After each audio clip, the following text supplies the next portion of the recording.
Sí, se te escucha bien. Ah, perfecto. Muy bien. Pues agradecer aquí la hospitalidad de Gabriel. Siempre es un gusto visitar aquí el instituto. Siempre han sido visitas pues, bastante fructíferas en todo sentido. Entonces, pues hoy vamos a platicar un poco de este trabajo, que es un trabajo en progreso que estamos realizando pues el grupo de geómetras ahí de la UARI. Y pues se trata de, pues como el nombre lo dice, de la estructura geodésica en espacios de longitud lorentzianos, ¿sí? En particular, pues los resultados que aquí vamos a discutir, pues ya han sido enviados para publicación. Estamos esperando las respuestas. Ojalá y sea favorable de los árbitros. Y es un trabajo conjunto con Valdemar Barrera y Luis Montesor. Pero sí ya estaba. ¿Cómo? A ver. Porque tú ya tienes pantalla completa. Sí. Ujú. Sí. Muy bien, entonces, pues como suele suceder en este tipo de pláticas, como el 80%, ¿no? O el 70% de ellas va a ser, pues hablar un poco de lo que se trata, el contexto, antes de caerle directamente a los resultados, que son bastante técnicos. Pero pues vamos a primero hablar de los espacios de longitud. Quizá pues ya muchos de acá sepan de qué se trata, entonces vamos a ser más bien breves, ¿no? Entonces iniciamos con pues un caso muy conocido, digamos, una variedad riemanniana, y queremos hallar la longitud de una curva, uno de dos puntos. Podemos pensar una curva diferenciable o diferenciable a trozos, y en ese caso, pues todos sabemos cómo calcular la longitud de dicha curva. Esta longitud, a su vez, me permite definir una distancia entre estos puntos, una distancia métrica en sentido usual, como el ínfimo de todas las longitudes de curvas que unen estos dos puntos. ¿Ya? Muy bien. Entonces, lo interesante aquí de notar es que uno puede construir una métrica a partir de esa estructura de longitud. No cambia la de.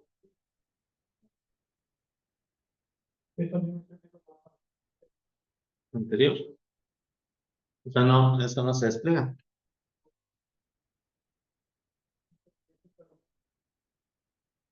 ¿Ya? A ver, vamos a intentar hacer otra cosa. A ver, a ver.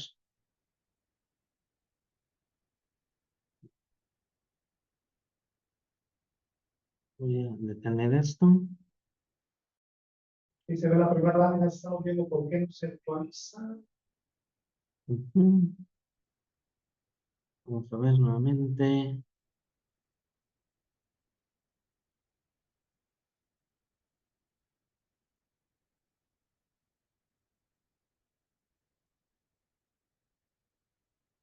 O bueno, la compartir. A ver. Está.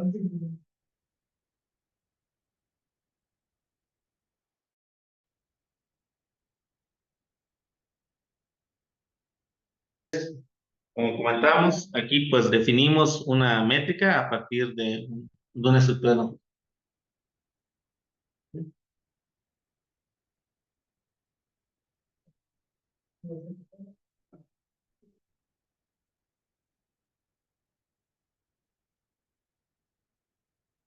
Uy, bueno, lo que pasa es que no puedo avanzar. Los problemas técnicos usuales, esas cosas. Ahí está. Sí, sí, se ve el cambio. Ok, perfecto. Bueno, por otro lado, también podemos hacer el juego, pues, de alguna manera recíproco. Entonces, en vez de empezar con una estructura de longitud, vamos a empezar con un espacio métrico común y corriente. Y a una curva, digamos en principio una curva continua, le puedo asociar una partición y a esa partición la longitud de la poligonal, ¿no? Pues, tal cual está escrito ahí.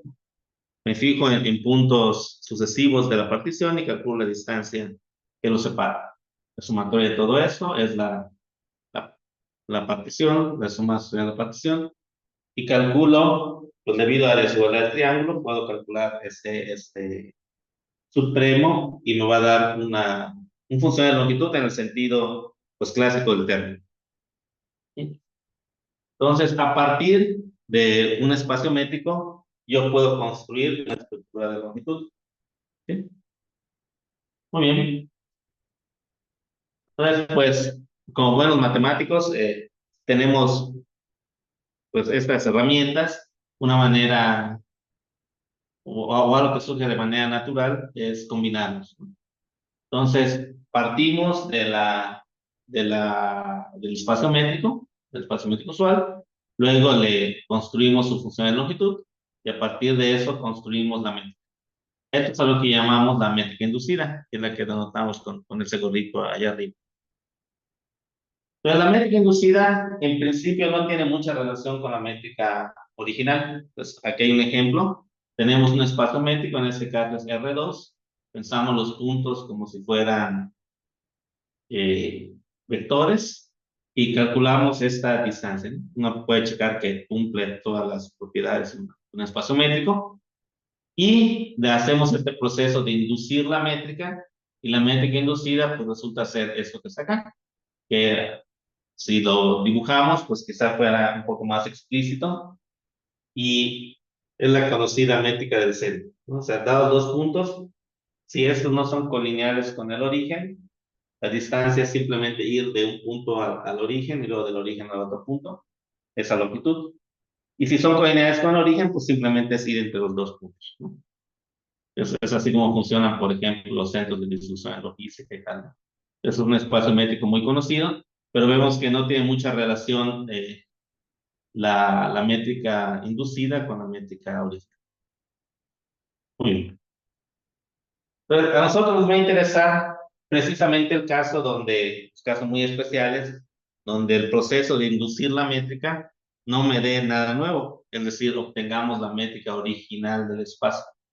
A estos espacios vamos a llamar los espacios de longitud, y pues son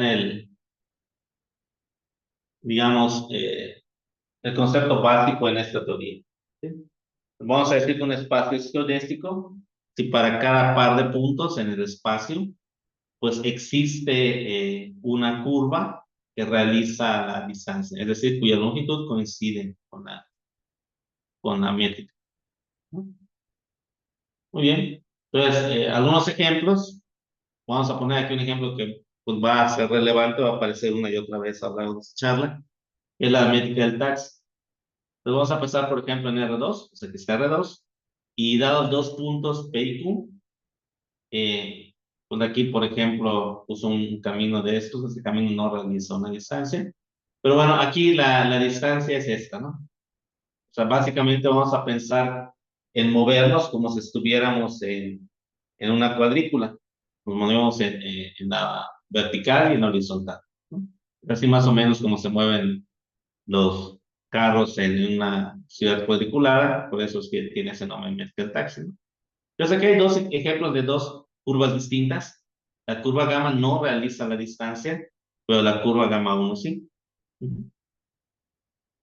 Muy bien. Entonces ese es el primer ingrediente ahora sí que de este guiso que estamos haciendo, de este guiso matemático, de que estamos en Día de Muertos, como si fuéramos a hacer un pip ahí en Yucatán, que son una, una delicia culinaria, pero pues bastante compleja porque el proceso es tardado y hay muchos ingredientes, ¿no? Un poco parecido es esto.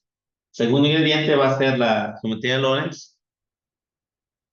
Entonces, algunos de ustedes ya seguramente conocen, están familiarizados con qué es un producto de Lorentz. Vamos a pensar en un espacio euclidiano y un producto, una forma bilineal, simétrica, no degenerada, que es un poco distinta al producto punto usual. La única diferencia es el signo que aparece aquí, es un signo negativo en primer término del producto. Ese signo pues va a ser muy relevante porque lo que me va a indicar es que existen vectores que cuando haga el producto de ellos consigo mismo, con ese producto, el producto de Lorentz, pues puede tener cualquier signo. O sea, los van a ver positivos, negativos o incluso cero. Entonces, por ejemplo, aquí, si yo grafico todos los vectores y el producto consigo mismo da cero, pues lo que me da es la superficie de un cilindro, perdón, un cono, aquí es el cono, y justamente sus generadores pues van a ser esos vectores, ¿no? ¿Cuál aparece acá?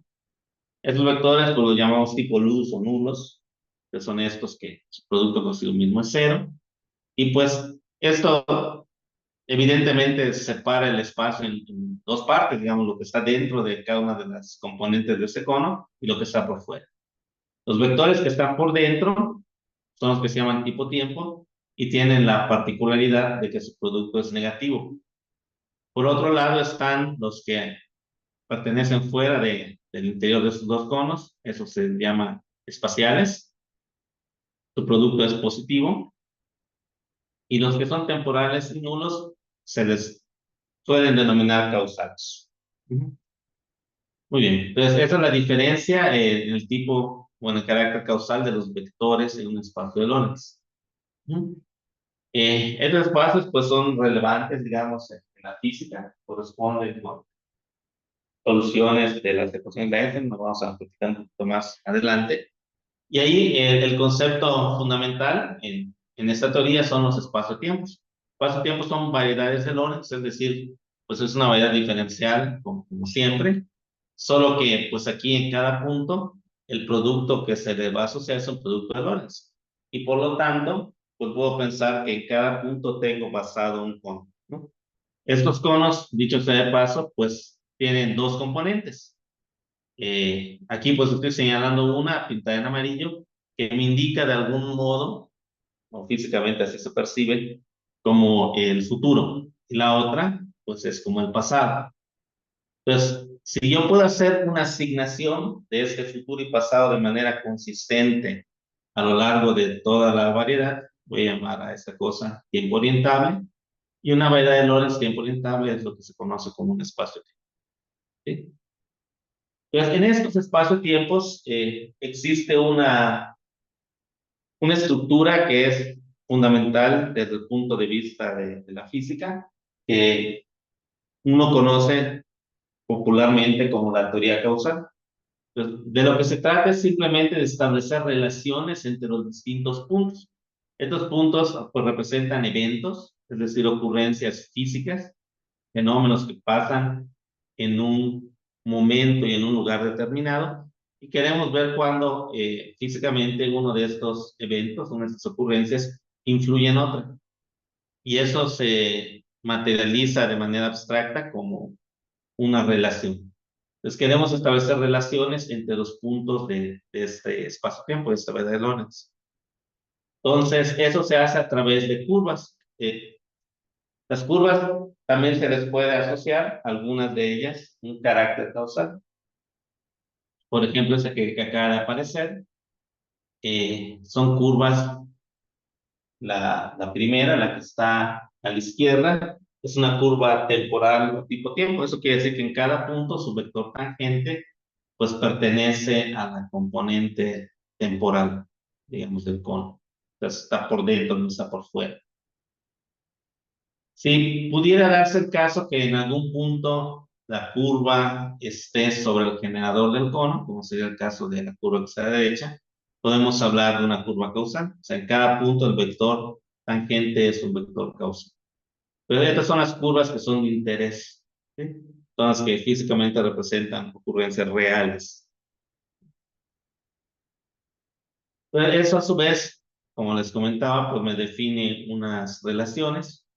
Este simbolito de aquí se llama la relación cronológica. Les voy a decir que dos puntos están cronológicamente relacionados. Sí, solo sí existe una curva temporal futura entre ellos, ¿no? Aquí, una curva de ese estilo, ¿sí? Que apunta hacia el futuro, cada punto del vector tangente cae en la componente futura. Y esta otra relación tiene un simbolito así como de, pues, que nos indica que se trata de realmente un orden parcial, ¿no? Es el mismo simbolito, precisamente por eso. Y es que existe una curva causal futura que une estos dos. Entonces, ya que yo defino estas relaciones, puedo definir conjuntos en base a ellas. Entonces, estos conjuntos que están aquí son los conjuntos que se llaman cronológicos, están dados con respecto a la relación cronológico-temporal. Y aquí, este I más de X, lo que me representa es todos los puntos que están al futuro de X. Es decir, que los puedo unir mediante curvas que emanan hacia el futuro de X. Y de manera similar, puedo definir el pasado cronológico como aquellos puntos que las curvas temporales que los unen a partir de X apuntan hacia el pasado. Definiciones usuales. Y de la misma forma, puedo definir lo que son el futuro y el pasado causal. Solo que en este caso, las relaciones que van a entrar en juego son las relaciones causales. ¿Sí? Entonces, la familia de todos estos conjuntos es lo que típicamente se conoce como la estructura causal asociada a un espacio-tiempo.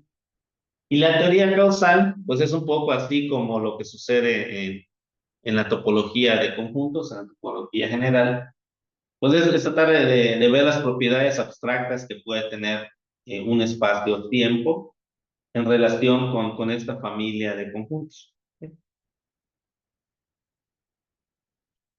De hecho, pues mucha de la teoría causal, las demostraciones y tal, pues están pues muy, comparten, digamos, el mismo estilo que estas de topología general. Muy bien. Entonces aquí vamos a hablar de otro de los temas importantes, que es este de la hiperbolicidad global. ¿Sí? Esta es una parte de la jerga, digamos, que existe en teoría causal. En teoría causal, así más o menos como ocurre en topología, que habíamos comentado que existe un cierto símil con la teoría causal. En topología uno tiene distintas jerarquías. Por ejemplo, tiene la jerarquía de separabilidad. O sea, hay distintos axiomas que definen propiedades diferentes en los espacios topológicos y que una se implica a la otra, pero no son equivalentes, ¿no? Que si es T0, que si es T1, que si es T2, no sé qué, ¿no? Pues algo similar ocurre aquí, solo que la jerarquía que se establece usualmente se conoce como la escalera causal, está dividida en distintos peldaños y de lo que me habla es precisamente de propiedades de estos conjuntos pasados y futuros. Entonces, en la parte más arriba, o sea, los espacios que tienen la estructura causal, pues, pues más rica, digamos, que permite tener la mayor cantidad de propiedades, es esta de hiperbolicidad global. Y lo que en abstracto me dice esa propiedad es, si yo me fijo, por ejemplo, en la intersección del futuro de P, futuro causal de P, y el pasado causal de Q, que vendría a ser, pues, este conjunto, con los bordes incluidos, esto es lo que usualmente se conoce como un diamante causal, o sea, aquí está la definición. Pues la hiperbolicidad global lo que me dice es que todos estos diamantes causales van a ser conjuntos compactos. Esta manera de enunciar la propiedad pues no fue la original. La original pues proviene igual del ámbito un poco más de la física y tuvo que ver con el espacio de curvas causales. Ese espacio, pues con una topología en el espacio de funciones adecuada, pues se veía que era compacto. Entonces es equivalente decir que ese conjunto de puntos, que los diamantes causales son compactos, con decir que el espacio de curvas causales con una topología adecuada es compacto. Y también es equivalente a otra cosa que se relaciona mucho con las ecuaciones de Einstein, que es esto de la existencia de una hipersuperficie de Cauchy. No vamos a abundar mucho en eso, pero pues también es algo que es importante. Y es importante debido pues a este teorema, que los dominios de dependencia asociados al poner el valor inicial de las ecuaciones de Einstein, pues van a ser globalmente hiperbólicos, ¿no? Entonces, cualquier espacio-tiempo que tenga alguna conexión con la física a través de las ecuaciones de Einstein, pues debe cumplir esta propiedad, debe ser probablemente hiperbólico. Muy bien, perfecto. Entonces, pues hasta aquí estamos. Entonces, este es el segundo ingrediente. Ya hablamos un poco de lo que es la geometría de Lorentz, así digamos, muy grandes rasgos, de uno de sus componentes distintivos, que es esto de la estructura causal. Y ahora pues vamos a entrar un poco al contexto este de, digamos, de la aplicación histórica de la geometría de Lorentz, que es la relatividad general. Eso pues va a ser muy breve, solo es para tener un poco el contexto de donde estos problemas que vamos a discutir pues se enmarcan. Entonces pues ahí vemos a don Alberto escribiendo su ecuación, ¿sí? Pues como todos saben, la ecuación de Einstein pues, fue desarrollada por don Alberto por ahí de 1915 y un poco la idea es que el espacio-tiempo, de algún modo, su geometría está íntimamente relacionada con las propiedades de la materia a gran escala, o sea, en particular la gravedad.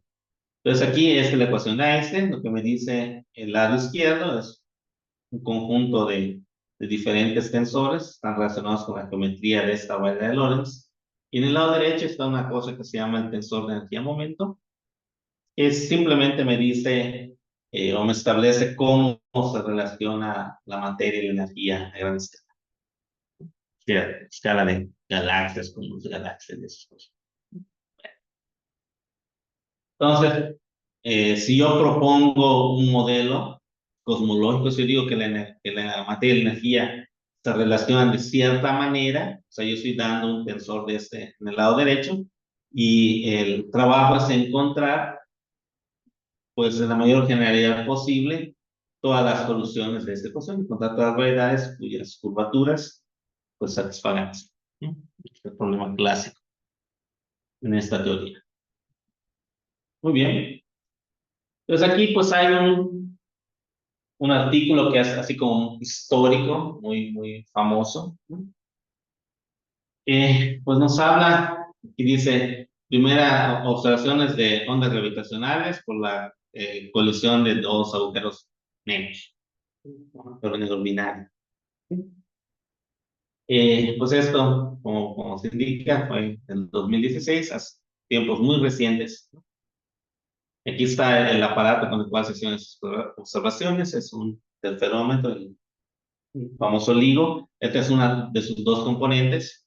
Hay una componente en el sur de Estados Unidos, otra en el norte de Estados Unidos, y juntas pues tienen la capacidad de poder detectar estas cosas, ¿no? A ver, pues esto marca un hito, digamos, en la física. Estas ondas gravitacionales y también los agujeros negros, pues sean objetos que se habían teorizado desde el inicio de la relatividad, pero que pues no se habían podido observar realmente hasta ahora. Entonces, en este siglo XXI, 100 años pasaron del establecimiento de la teoría a que se pudieron dar las primeras observaciones directas de estos fenómenos, ¿sí? Y pues fue tal el impacto que tuvo esto, que originó que fuera galardonado con el premio Nobel Roger Penrose.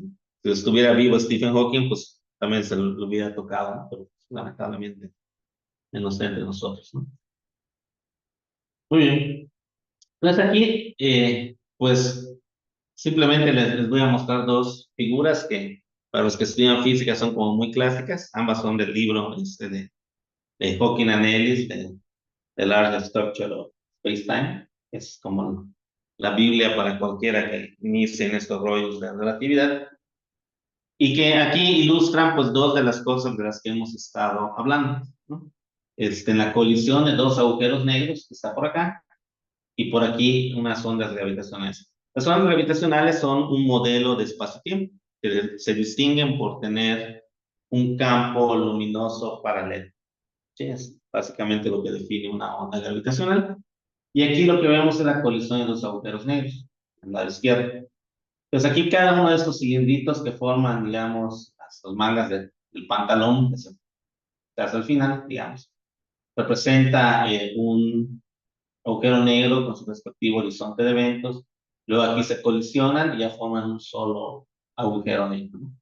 Entonces aquí lo único que quiero hacer resaltar para lo que vamos a discutir más adelante es lo siguiente. Cada agujero negro tiene asociados pues diferentes horizontes. Hay un horizonte de Cauchy, un horizonte de Killing, un horizonte aparente, un horizonte de eventos. Aquí me voy a fijar en lo que se llama el horizonte aparente. Pues el horizonte aparente es el tubito este que recorre, por ejemplo, aquí, ese es correspondiente a uno de los agujeros negros. Aquí está el del otro. Y este grandote que se ve aquí es del agujero negro que se forma después de la colisión. Pero lo que vemos aquí claramente es una disrupción. O sea, habían dos, eh, digamos, dos horizontes que no se empatan como los que están afuera, en un solo pantalón, digamos, ¿no? Sino que aquí hay claramente una discontinuidad, ¿no? El horizonte aparente del agujero negro colisionado es mayor, ¿no? que el de estos. Esto no es precisamente lo mismo, pero trae a la memoria el asunto este de uno de los famosos teoremas de Hawking, ¿no? Que habla del área de los agujeros negros, ¿no? Hacían el paralelo con las leyes de la termodinámica, decían que pues, es una ley, una sola ley de la termodinámica que habla de la entropía, y así como la entropía siempre crece, pues aquí el área siempre va a crecer, ¿no? Entonces, de repente, se hace más grande, ¿no? Aumenta. Y pues aquí es un fenómeno que claramente muestra una discontinuidad y por lo tanto, digamos, baja regularidad. Las ecuaciones de Einstein pues están planteadas pues con estos términos de curvatura que son de segundo orden, entonces uno supone que la métrica es al menos de tipo C2, pero pues hay fenómenos como este donde ni siquiera hay continuidad, ¿no? Y aquí, del otro lado, del lado de las ondas gravitacionales, igual este es un dibujo de un artículo muy famoso de Penrose, justamente donde habla de las ondas gravitacionales. Aquí está la superficie cochista famosa que tiene que ver con el sangre hiperbólico. Y aquí, pues en estas ondas vemos claramente estos puntos eh, que me indican que algo está pasando. En este caso, pues, también podemos ver que en esta onda gravitacional, pues hay puntos de singularidad, si quieren verlo así, ¿no? No en el sentido usual del término, en relatividad, sino más bien desde el punto de vista matemático. Aquí, pues ya no puedo garantizar que las cosas sean suaves en estos puntos, en el rico. Las cosas aquí ya no son suaves. Y por lo tanto, eso trae un cierto problema con las ecuaciones de Einstein, que son o requieren al menos regularidad C2. Entonces, pues, finalmente, el último ingrediente de todo esto, que son los espacios de longitud lorentzianos. Entonces, aquí voy a ir muy rápido. Pues básicamente de lo que se trata es de establecer un paralelo o una similitud con la teoría de los espacios de longitud de la cual hablamos. Pero en este caso se trata de geometría de Lorentz, ¿no? Entonces, tenemos que incorporar de algún modo la estructura causal, cosa que no está presente en el contexto de los espacios de longitud usuales, ¿no?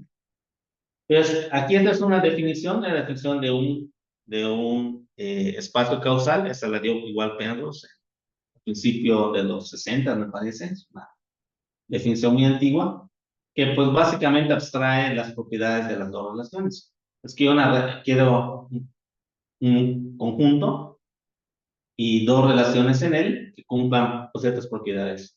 Que esta relación sea transitiva, que la otra pues sea básicamente un orden parcial y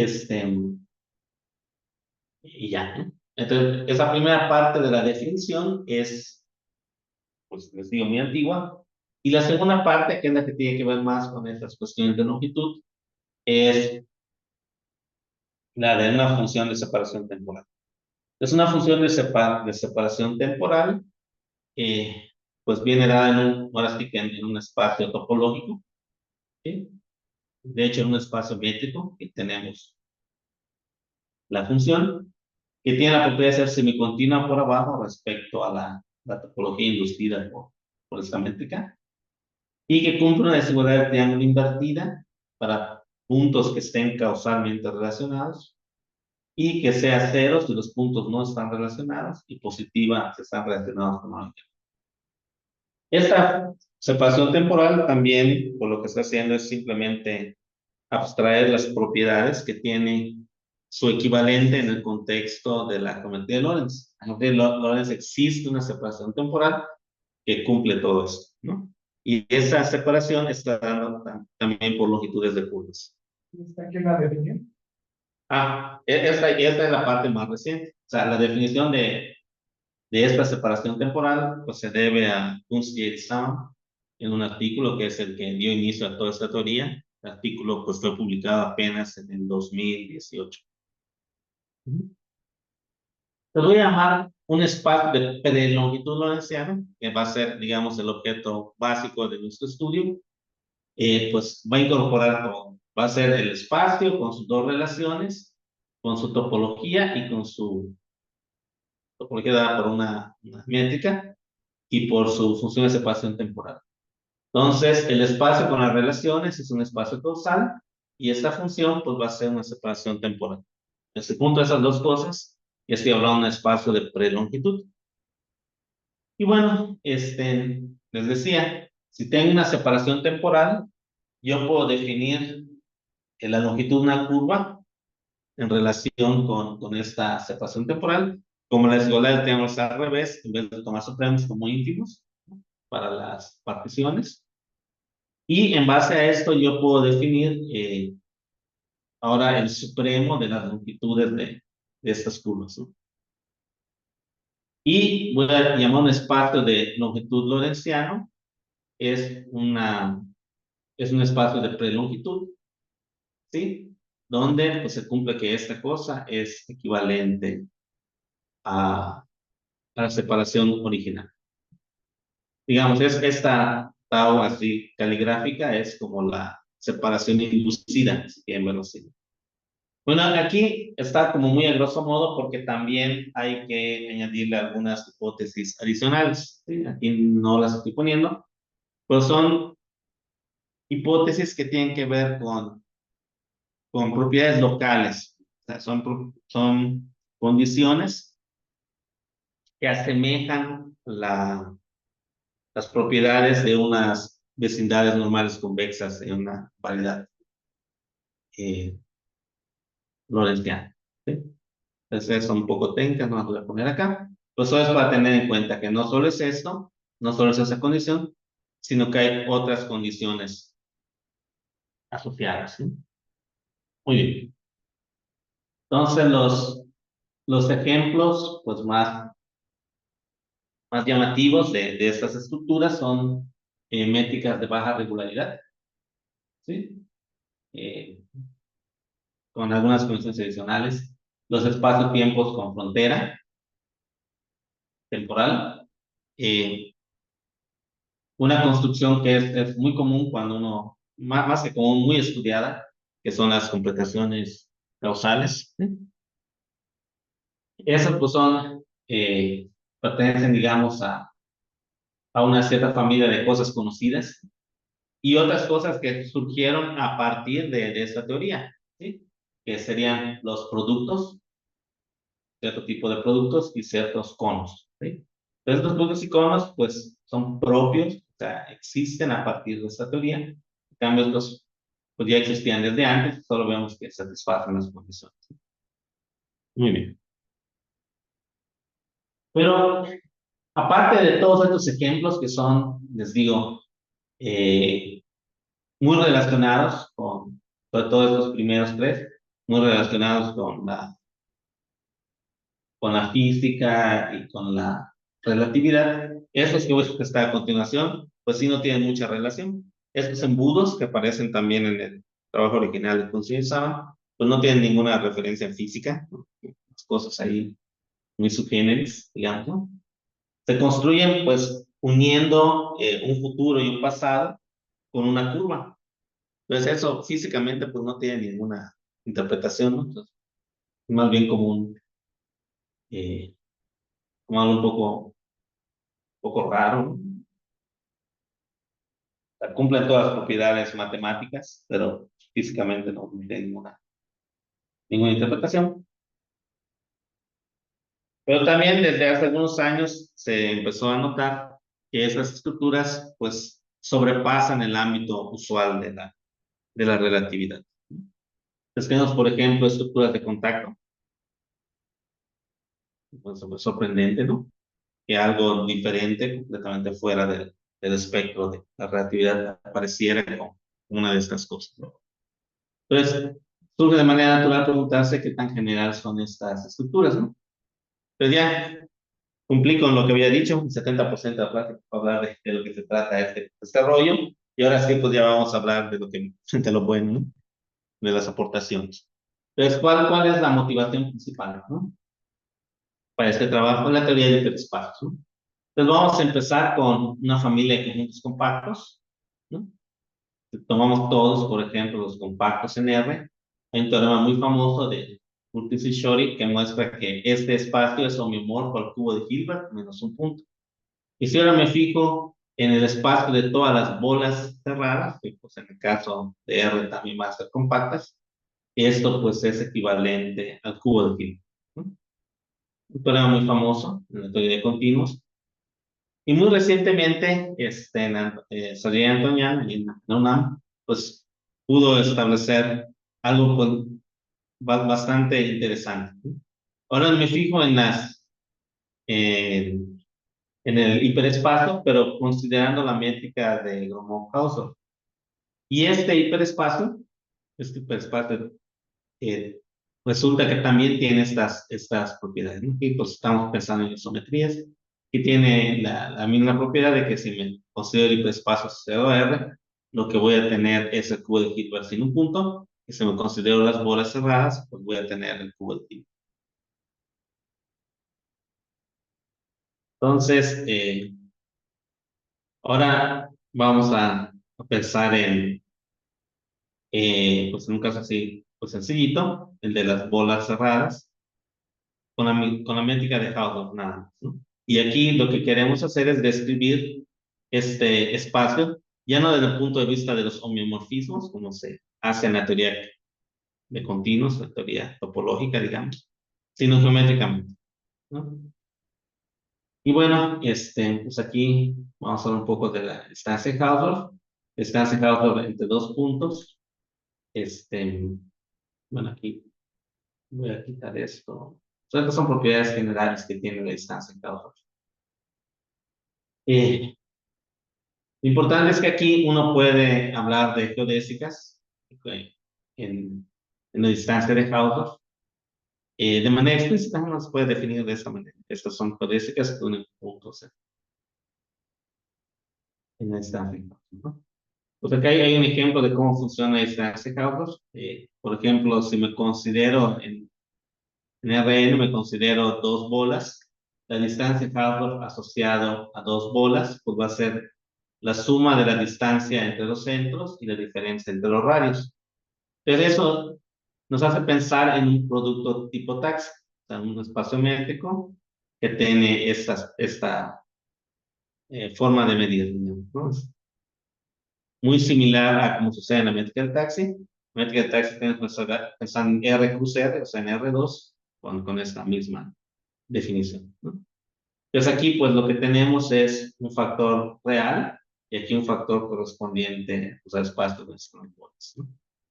Y es justamente pues esta métrica que estamos considerando, ¿no?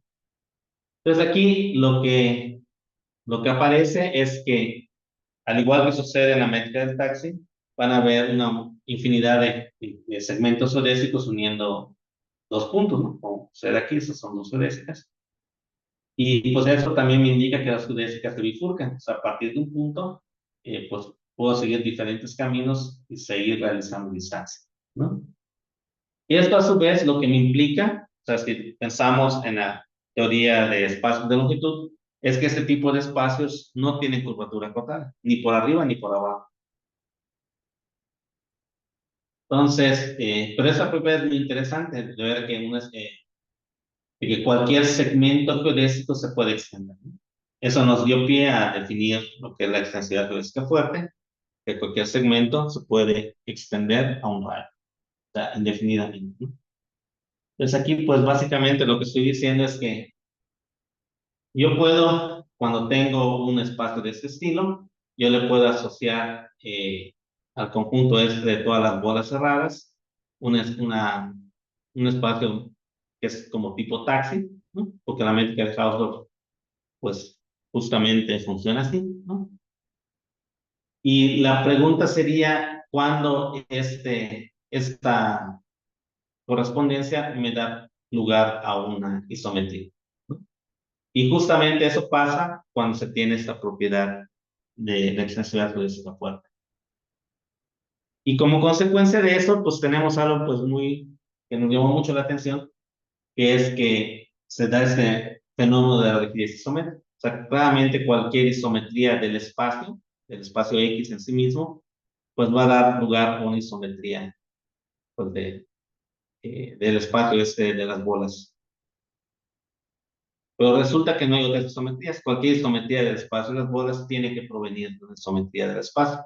Y es lo que se conoce en la literatura como la rigidez isométrica, ¿no?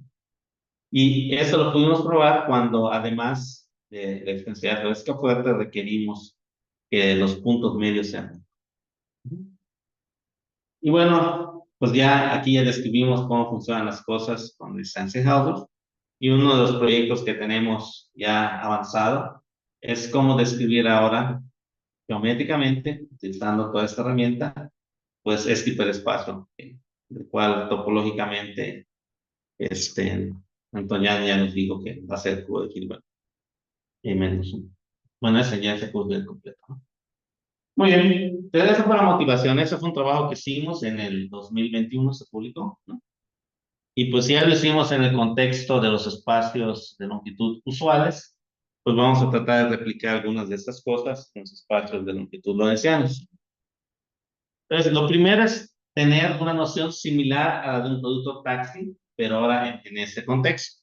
Y bueno, pues es más o menos eh, claro cómo se va a hacer. Aquí la parte fundamental, o sea, la parte de las relaciones, pues tengo un espacio de prelongitud y un espacio métrico. Las relaciones, pues, se dan más o menos de forma natural. Lo que es un poco más delicado es cómo definir la función de separación temporal de manera que sea semicontinua por abajo con respecto a la métrica del taxi. Bueno, se puede hacer, ¿no? Y pues con esa construcción lo que uno demuestra es que esta cosa resulta ser un espacio de plenongitud. Y aquí hay un ejemplo sencillito. Entonces vamos a pensar digamos, en el conjunto, lo que sería como un Lorentz taxi. Voy a pensar en un espacio euclidiano y teniendo como si fuera el espacio métrico y como si fuera el espacio lorentziano, un espacio real de una dimensión, ¿no? Entonces hago ese producto taxi y lo que obtengo pues es más o menos este dibujo. Los diamantes causales corresponden con los diamantes causales usuales de toda la vida. Si yo tuviera un espacio de Lorentz-Minkowski usual, ¿no? La diferencia se da en la estructura geodésica. O sea, porque aquí va a tener la misma propiedad que el taxi, digamos, riemanniano. Y es que se pueden unir dos puntos por una infinidad de geodésicas y también existe la bifurcación de geodésicas. Aquí esta parte que está sombreada representa la región de puntos donde pasa una infinidad de geodésicas uniendo X.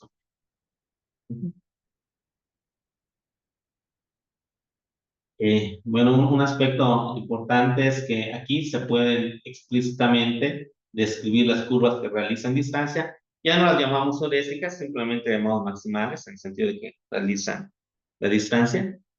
Para las temporales, para las que son de tipo tiempo, y para las que son nubes. Entonces, una de las cosas que ya probamos es que en este caso particular de la construcción, ¿sí? Cuando X es localmente compacto y completo, espacio de longitud, podemos ver que esto va a ser un espacio de longitud. sea, no solo va a ser de prelongitud, sino también va a ser de longitud. La separación temporal inducida coincide con la separación temporal.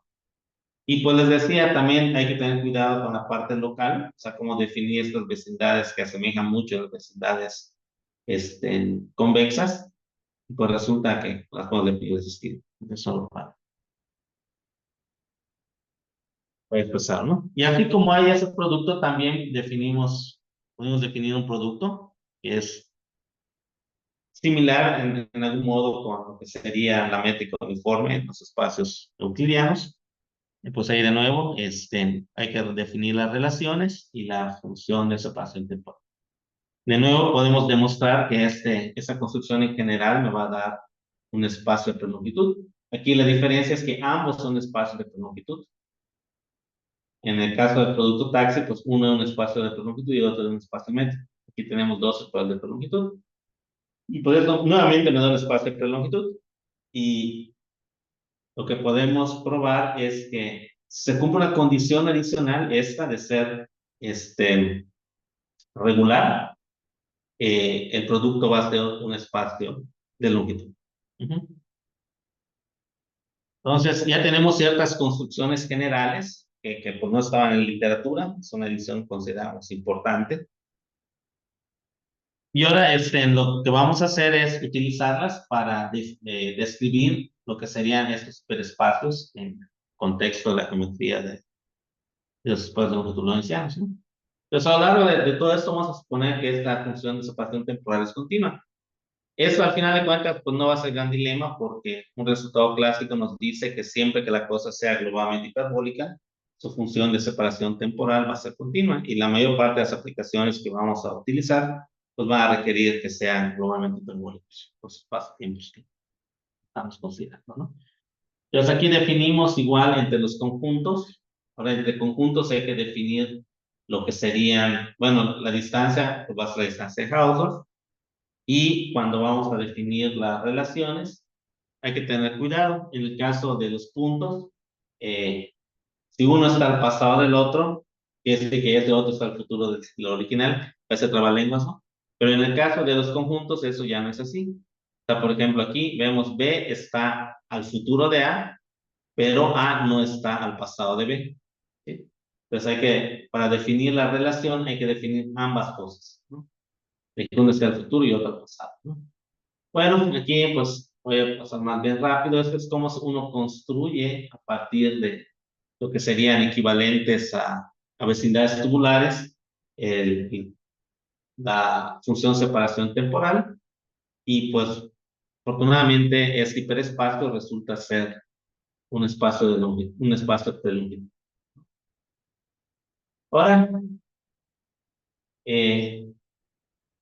vamos a estudiar el caso más relevante, que va a ser el de los diamantes causales. O sea, no me voy a fijar así en abstracto en todos los compactos, sino en los diamantes causales. Recuerden que si el espacio es globalmente hiperbólico, los diamantes causales van a ser compactos.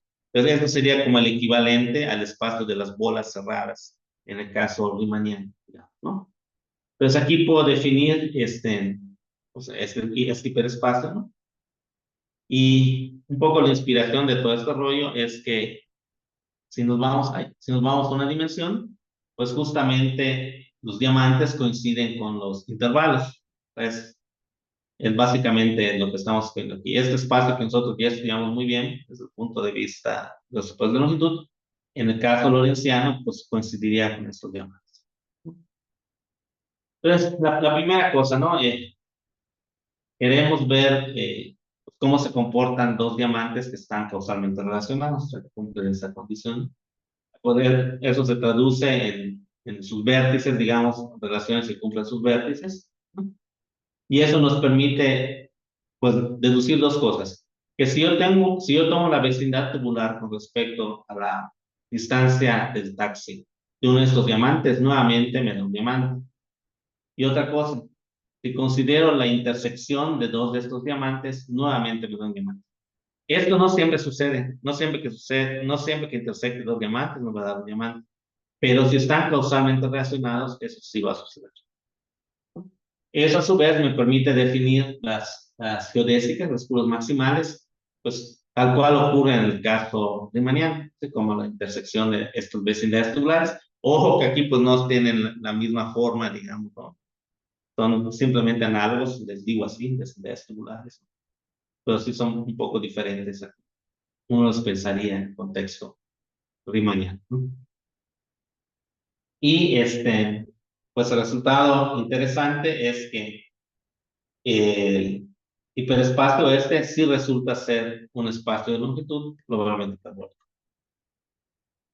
¿Y qué pasó con la inspiración esa de la que hablamos? Pues se acaba de comentar que para el caso riemanniano pudimos describir esto de una manera geométrica, digamos, estableciendo una isometría con un producto táxico. Pues aquí más o menos vamos a hacer lo mismo, ¿no? No les voy a decir mucho de qué se trata, pero aquí lo que estoy diciendo es que este espacio, pues sí lo voy a poder encajar acá. Noten que aquí la métrica es la métrica uniforme de la cual hablamos. Entonces, como que todas las piezas del rompecabezas, pues aparecen y encajan bien.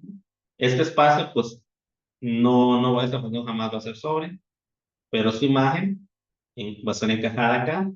Y pues el equivalente a que sea una isometría es que preserva distancias, o sea, a nivel de espacios métricos, pues sí es una isometría en su imagen, pero además preserva sus funciones temporales, ¿sí? O sea, también se comporta bien con la parte, digamos, de la estructura propiamente de espacio de longitud lorentziana, ¿no? Entonces es como que el teorema principal. O sea, para estos espacios, producto tipo táctil, su hiperespacio de diamantes causales, pues lo puedo representar aquí, ¿no? Y aquí, pues ya tengo digamos, una realización concreta, pues que es muy interesante de estudiar, ¿sí?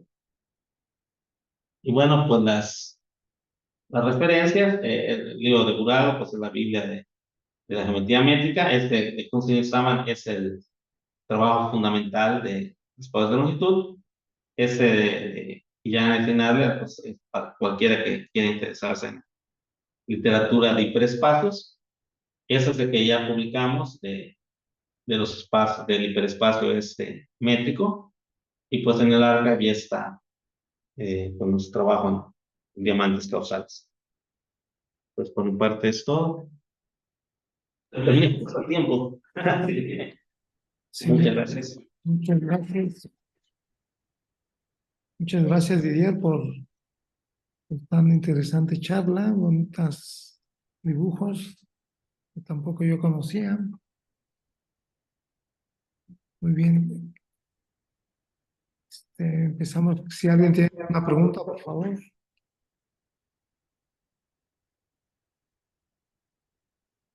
Entonces, los Bueno, agujeros negros físicos sí también pueden tener esa interpretación analítica de que hay una interpretación del espacio. No, o sea, un agujero negro se define, o sea, propiamente, matemáticamente hablando, en términos de la estructura cosa, y de una cosa que se llama el infinito conforme. Ya, pues es una región del espacio-tiempo lo que se denota un agujero negro.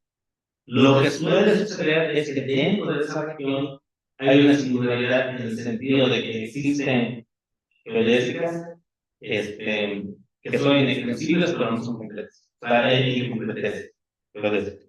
Pero eso es como lo fundamental de los agujeros negros desde el punto de vista matemático.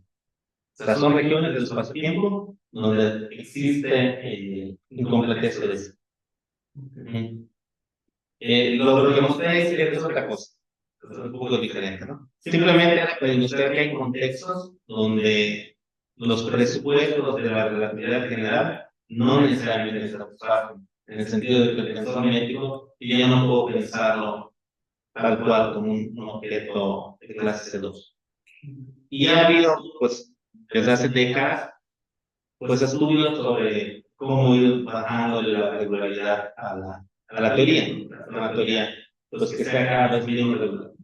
Y eso que pasó en el 2018 cuando la Kunstler Saman es que pues ya la vuelve pues, sintética, tal como ocurre en la teoría de los espacios Cartesianos de Alexandro en geometría lineal.